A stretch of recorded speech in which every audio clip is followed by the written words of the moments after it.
I'm Greg Owen, motorcyclist and lawyer. I've been riding, racing, building, and collecting motorcycles for the past 40 years. During my time as a professional motocross racer in the 70s, I decided to give up my racing career and become a lawyer. I did that to help other riders who had nowhere else to turn. Over the course of my 30-year career, I've represented hundreds of injured clients and resolved their cases for more than $900 million. My goal is to tell the history of motorcycling in America, one bike and one rider at a time. Hi, this is David Bailey, the 1983 Supercross champion. People say I'm smooth.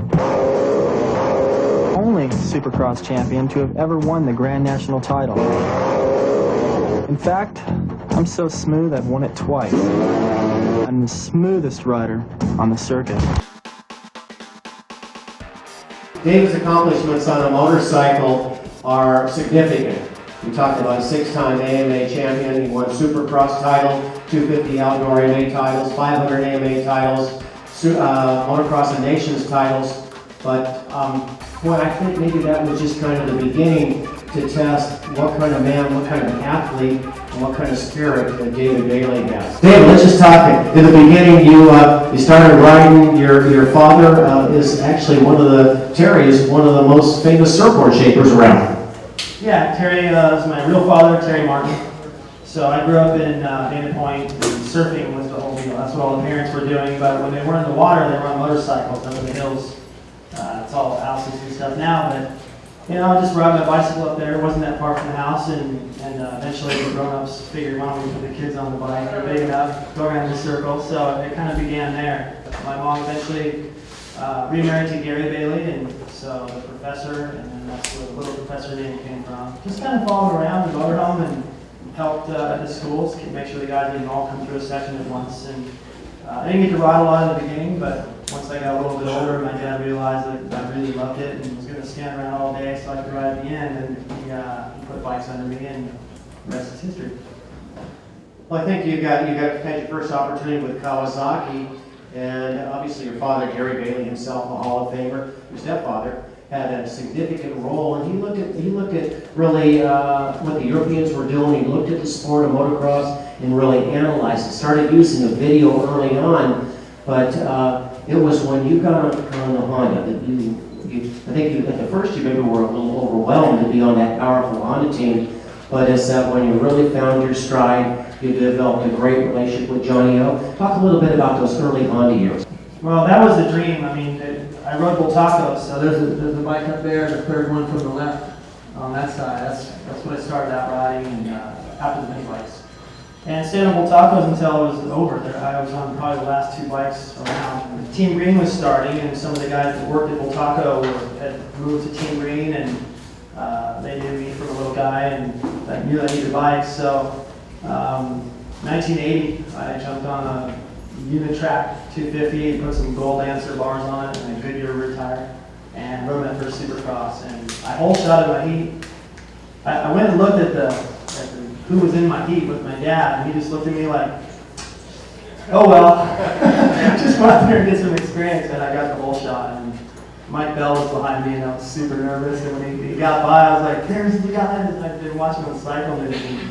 So, I never got over being a fan of the sport, and then one day, after a couple of years at Kawasaki, I got a call from DeCoster. Actually, my mom came running over to my room, holding the phone like this.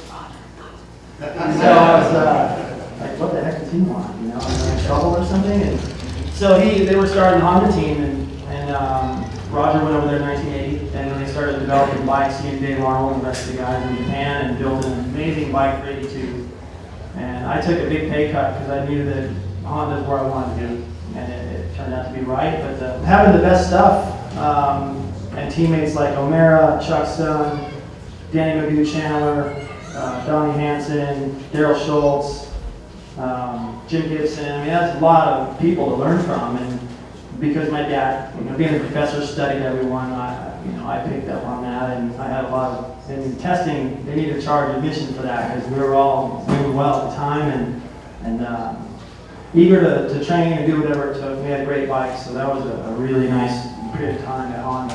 Having a teammate like Johnny O and we like the same things, and we like to train, we like to ride, and that's all we ever did. I didn't know how to deposit a check or do anything else, but I was good on the bike. Well, you know, I think we're going to kind of fast forward a little bit through this because I'd like to talk about Anaheim 1986. And I don't know how many of those people were in this room who actually attended that race, but I think it's, yeah, a few hands go up. But it's still considered by many as the best Supercross race ever. And your teammate, Rick Johnson, I mean, you guys had, you were teammates, but there really wasn't a lot of love lost there. And boy, talk about competitive fire. But you guys got out there that night, went into the main event, and it was war. It was war between Rick and I always from day one. And Rick just came into the sport with plans. He wanted to win. And he figured if somebody was on the track trying to take that win from him, that he was not going to like him. So, I mean, he saw that in Hannah, and his first Supercross was against Hannah. And he got Hannah so mad, he showed him the #1 sign, and had to talk to the high-ups at Yamaha and tell this Johnson kid to stay away from me. I'm going to break his leg. And so, yeah, Rick and I we had that same kind of relationship early on when I was at Honda. He was still at Yamaha. We were knocking each other down on purpose sometimes. It got kind of just, yeah, it was bad. And so we just had a truce one time before a national in Gainesville. I saw him standing behind his bike at the fence, and I had to just walk right by him and get to mine. And here we go. And I just stuck out my hand and said, you know, truce, can we just get past this? And I think actually he said truce, and I just, we just agreed that it wasn't productive, and we're giving wins away to somebody else while we were beating each other up. So from that time on, we always raced each other close, but I knew that he wasn't going to do it. He didn't have bad intentions. And I think that's what we started to think the other guy was up to something, and we weren't, and it just spiraled out of control. But coming into the Anaheim Supercross, he was new to the team. The Yamahas that he had gotten off of were pretty good. We rode them to make sure we had our bases covered in Honda, but our bikes were a little bit better, and Rick was happy to jump on the bike. So he was coming in on firing on all cylinders, and I was a little off pace. Did some Golden State races heading into that, so that worked perfect because I didn't do as well as I wanted to do leading in. So I went back to the drawing board a little bit, and I trained some more. I put in some more speed work, and found out some settings on the bike that didn't work the same when I started pushing harder. And Kawasaki was looking real good coming into the race, and they had problems. Jeff Ward had an issue, and Ron Sheen I don't think was 100%. So I left Rick and I to just battle it out, and we knew before the main event, down the tunnel and staging, he just looked at me like, well, it's going to be you or me, and let's try to keep it, you know, rubber side down. And so when he got away from me early on, he got a good start and was riding well. And even looking at the video in years past, since, I can see that he had a nice flow. And as he started to get into the lap traffic, mainly Scott Burnham, who we tangled with in the early laps, I think he was anticipating some issues there and threw him off of his flow. I started to get into my groove, so I was eating away at his lead a couple seconds a lap. And as soon as I got him, I figured that was it. But you know, it was easy to catch him, and he was even. I remember it was almost a letdown. It was right up in the finish. I passed him and thought, oh shit, you know, it's kind of shaking up the beast now, and it's over. And he came right back and got me again. I thought, okay, there it is. That's the Rick I thought I was going to race with. And you know, I've got a lot of compliments about that race over the years for having won it, but really, I mean, we wouldn't even be talking about it if it hadn't been for Rick and that ability to just manufacture a little bit more speed. If somebody came in and challenged him, he could just find more, you know. And most of us that ride, when you're at your best pace, that's it. You can't try harder. It's you know, it's taking too many chances. And Rick was one of the guys who could do that. So that's what made that a great race. And you know, I've told him all these years since it doesn't matter who won. You know, it was just a great race. He's like, yeah, it's who won. Exactly. Okay, well, I want to kind of move through this a little bit. I want to go into, you had a fabulous motocross of the nations. You were absolutely on top of the world, and then life turned upside down. Well, yeah, there was, everything kind of came to a head. I mean, even for Rick Johnson and Johnny O and I were all in Italy. Johnny O was starting to battle some knee injuries, and Honda let him go. Rick had a couple of good years, and then his wrist gave him problems, and his career kind of fizzled out, and then I got hurt right after that. But before I got hurt, we had a honeymoon in Hawaii, and I saw this Ironman deal. And I told my girlfriend at the time, Gina, I said, you know, when I'm done racing, I'd love to come back over and figure out how to get into this thing and finish it. That'd be cool. And a few months later, right after we were married, I went over the handlebars and fell just wrong, I guess, and that was tough. I mean, to go from the top to the bottom that quick, didn't really see it coming. I never thought about injuries when I rode. It was just, you know, you don't think like that. You just figure, well, I know what I'm doing, and if I fall, I'll tumble just right. I have before, I'll get up and it'll work out. We didn't think about knee braces and stuff. It was just kind of rare. And, but, you know, it woke us up. I was in the hospital for a couple of weeks, and then my wife, Gina, said, guess what, I'm pregnant. And it was exciting, but at the same time, man, we're dealing with a lot already. Got home, found out that I made some mistakes financially, and so life just, you know, it gave me a lot up to that point, but then it just kicked my butt. And I whined about it for a while, and I wasn't that easy to live with. My wife finally went, you know, I'm going to go to Vermont with our son Sean and more and get away a little bit and give me some time to think. And, you know, just one day it just occurred to me, I was going nowhere. Didn't have a lot of people coming to visit. I wasn't the most fun guy to be around. And I just couldn't figure out how to, what am I going to do? You know, everything I love to do, I can't do that now. So one day it just occurred to me that if I only had a year or 2 or 3, or if I knew how much more time I had to live, then what would I be doing? And if that answer was so far different from what I was doing at the time, that I just decided, well, you know, I know how to exercise. That doesn't take luck or money or you know, connections. I just got in a chair just like this and just pushed to the end of my driveway and back. Probably like a mile back east, hot and humid, and it just started from there, pushing my chair to the end of the driveway and back. And then next thing I know, I'm lining up over there, treading water in the bay with 2,000 other lunatics thinking about doing this Ironman deal in a day. And it was an interesting ride. I get to be the best rider and travel around, see Japan, all these countries, and motocross gave me a great life. And yeah, you know, it didn't end like I would like to have, but I always wanted to go out on top, and I kind of did. And then, yeah, I wanted to see the world. I did, and we still get to go and do things like that. And had I not gotten injured, you know, I would have, not sure that I would have had the same experiences that I've had and the same frame of mind that I have now. I realize you don't have all this talent to just come into the world and make a bunch of money and move to a big house and then die.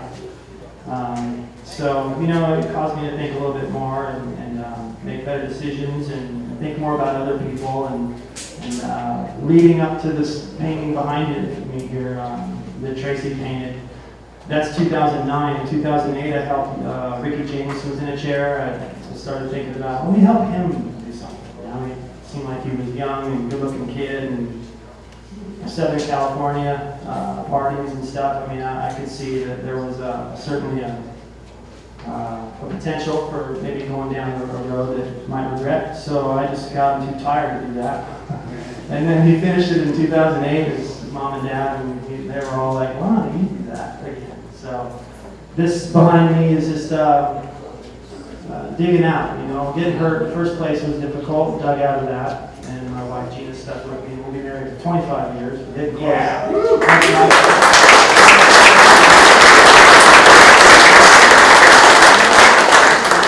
And then, you know, I got cocky and figured I'm not going to have any pressure sores and all the stuff I hear about, you know, and then I just pushed it a little too hard, got one, and snowballed into a big deal, and I weighed 120 pounds around there, 4 surgeries, and just kind of down and out of money, out of everything. Just, how did I get to here again? You know, I learned by now, and life just comes along and gives you stuff that you got to rise up and do. You don't know how much you can do or how tough you are or what you can endure until you have to. And then you amaze yourself usually. And this painting behind me is just, for me, it's a symbol of no matter how far down you are, never say never. You can come back and build back up. So Tracy might have made my arm look a little bit stronger than what it really was. I don't know. I'll take it.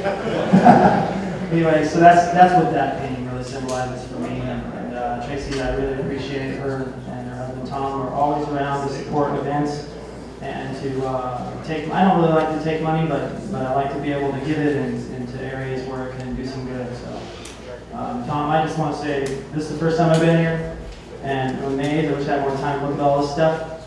And I really think it's neat what you're always telling people and giving praise, but really to see these bikes, to take this trip down memory lane a little bit, see pictures and Buddy and Tim Hart and all these guys, and always Mike Bell, he's everywhere too. It's just good to get together in a room and bench race and remember some good times.